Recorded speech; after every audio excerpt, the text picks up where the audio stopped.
افواج پاکستان کے کچھ کمانڈروں کے ساتھ میری ملاقات طے تھی، تو ان کے سامنے میں نے ایک جملہ کہا اور اسی پہ پھر آگے بات چل پڑی۔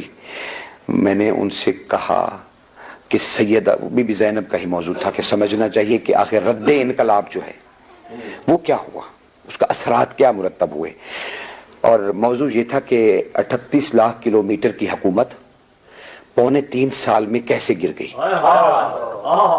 یزید کی 38 لاکھ کلومیٹر مربع کلومیٹر پہ پھیلی ہوئی حکومت 3 سال میں علی کی دونوں بیٹیوں نے کیسے گرائی۔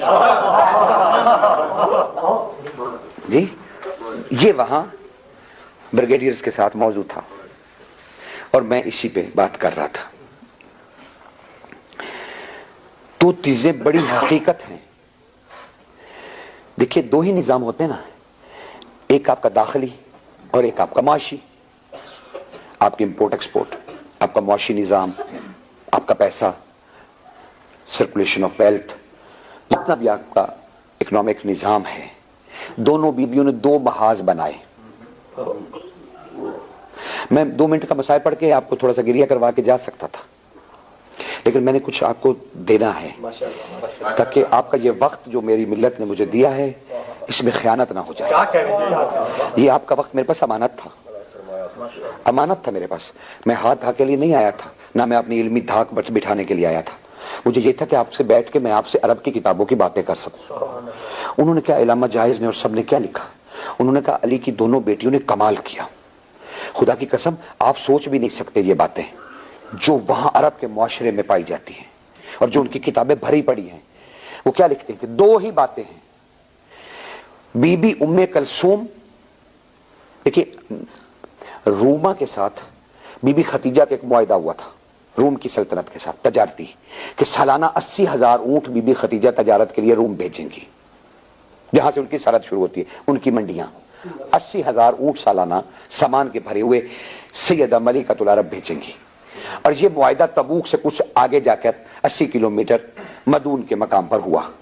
بی بی یہاں سے مکہ وہاں گئی، شاہ روم وہاں آیا، وہاں شاہی ملاقات ہوئی اور ایک معاہدہ تحریر ہوا کہ روما کی سلطنت میں جب ختیجہ کا مال داخل ہوگا تو روم کی حکومت اس کی حفاظت کی ذمہ دار ہوگی، اور جب سامان ہوگا تو اپنی سرحد پار روم کی فوج کرائے گی، اور اگر کبھی ختیجہ کے کسی خون پر یا اس کے ملازموں پر یا اس کے قافلہ تجارت پر کوئی بھی حملہ کرے گا، روما کی حکومت پابند ہوگی ان کی مدد کرنے کی۔ یہ معاہدہ طے ہوا، شاہ روم نے، کیسر روم نے اس پہ دستخط کیے اور سیدہ ختیجہ نے دستخط کیے۔ قاہرہ یونیورسٹی کی یہ دستاویز ملکیت ہے۔ سیدہ طاہرہ کے جس نے دستخط دیکھنے ہوں، میں 9 مہینے قاہرہ میں جب درس خارج کے سلسلے میں مجھے بھیجا گیا حوزہ علمیہ نجف سے، تو میں نے اس کی زیارت کی اور اسے میں نے پڑھا، بڑے غور سے اس معاہدے کو پڑھا۔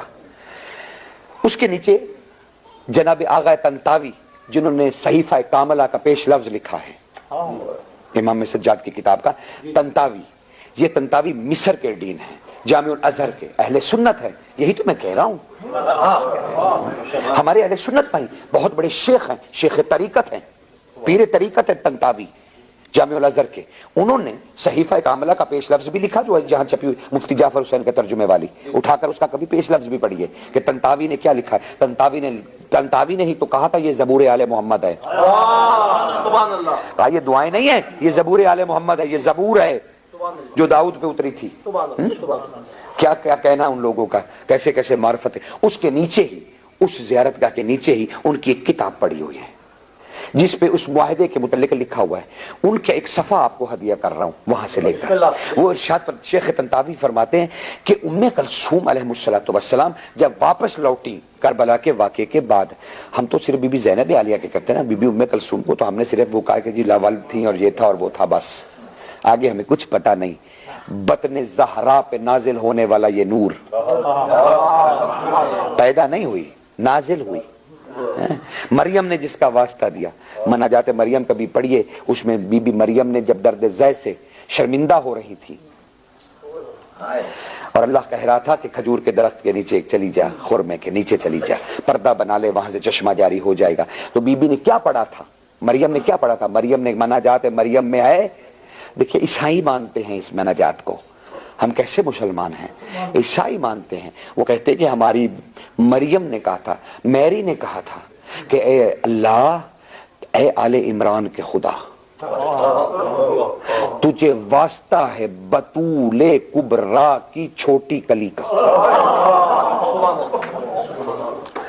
میرے لیے عیسیٰ کی آمد آسان کر دے۔ اس کی دعا قبول ہوئی ام کلثوم کے صدقے میں،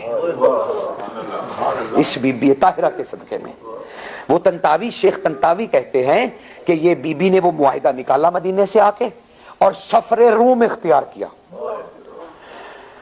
بہت سے لوگوں نے ریسرچ کی، ہاں ٹھیک ہے، ریسرچ ہر کسی کا حق ہے۔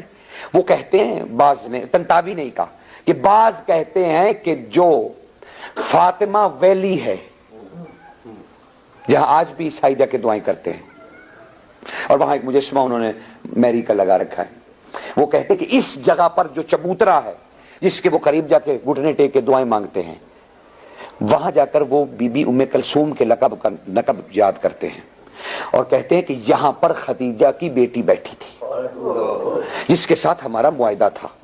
بی بی نے انہیں جا کے کہا کہ تم لوگ ہمارے معاہدے کے پابند ہو، جب ہمارا خون بہایا جائے گا سلطنت روما مدد کرے گی۔ میں تمہیں معاہدہ دکھانے آئی ہوں جو میری نانی سے تھا، اس معاہدے کے تحت ہم تم لوگوں کو یہ نصیحت کرنے آئے ہیں کہ یہ فسق و فاجور اور کفر کی حکومت ہے، تم اس کے ساتھ اپنا معاشی بائیکاٹ کرو۔ کرنسی روم کی چلتی تھی، روما والوں نے عزت کی اس معاہدے کی، انہوں نے کہا شہزادی آپ واپس لوٹئے، ہم تجارت منقطع کرتے ہیں۔ 3 سال میں روم سے ایک پیسہ نہیں یزید کو ملا، معاشی طور پہ بی بی نے ایسا اسے ڈسٹرائے کیا۔ کبھی یہ بھی دیکھا کیجئے، گریہ اس کی معرفت سے گریہ کیجئے کہ دین کے لیے آئے تھے، یہ خدا کے لیے آئے تھے، اپنی مصیبتیں دکھا کے لوگوں کو پٹوانے نہیں آئے تھے، یہ اللہ کے لیے آئے تھے، یہ توحید کے لیے آئے تھے، یہ انسان کے شرف کے لیے آئے تھے۔ کیسا کیسا نظام دیا، معاشی نظام کو بی بی زینب نے، اس وقت میرے پاس وقت نہیں ہے ورنہ میں آپ کو تفصیل سے عرض کرتا کہ سرکار ام کلثوم نے اور کیا کیا کام کیے۔ بی بی نے روم کو ہٹا دیا اس حکومت سے، ان کے سفارتی تعلقات منقطع ہو گئے۔ بی بی زینب نے کیا کیا؟ بی بی زینب نے مصر تک سفر کیے اور اندرونی طور پر ایسے طبقات کھڑے کر دیے جن کا نعرہ سار اللہ الحسین تھا۔ یہ بی بی کا دیا ہوا نعرہ ہے، یہ بی بی نے اس تحریک کو کیا۔ سرکار عبداللہ بن جعفر نے بے پناہ اسلحہ خرید کر راتوں رات پہنچایا لوگوں تک، غریب لوگ تھے، جنگجو نہیں تھے۔ شہزادی نے سفر کیا کہ حق کے لیے اٹھو، خدا کے لیے اٹھو۔ بی بی نے ایک دن بھی سکھ کا سانس نہیں لیا۔ ایسے 3 سال میں حسینیت اتنی پھیل گئی۔ دونوں شہزادیوں کا کمال تھا، دونوں شہزادیوں کا کمال تھا۔